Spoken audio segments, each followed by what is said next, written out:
आणि तिथे जवळजवळ 4 कोटीपेक्षा जास्त मोडी स्क्रिप्ट मधले डॉक्युमेंट्स आहेत बर. जे मराठा कालखंडाशी संबंधित आहेत. पण ते सगळ्यांसाठी अवेलेबल असतात? नाही, हा. ते तुम्हाला researcher, you should go there as a researcher. तुम्हाला सगळ्यात पहिली गोष्ट म्हणजे मोडी नीट यायला पाहिजे. बर.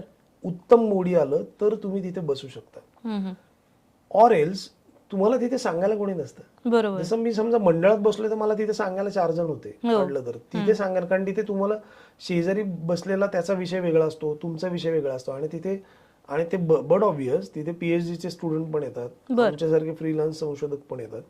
सो तिथे तुम्हाला ते लोक एकमेकांशी बोलायला अलाउच नाहीये. पण तिथे पोहोचण्यासाठी इट टेक्स, म्हणजे मला असं वाटतं ना, पेशवे दप्तरला जाण्यासाठी नवीन विद्यार्थ्यानं किमान 1 वर्ष मोडीचा सराव केला पाहिजे. बर. माझं एक काय लक फॅक्टर असेल म्हणा, माझं घर जवळ असल्यामुळे भारत इतिहास संशोधक मंडळामध्ये आम्ही रोज संध्याकाळी जाऊन मोडीचे रुमाल वाचायचो. म्हणजे ते मला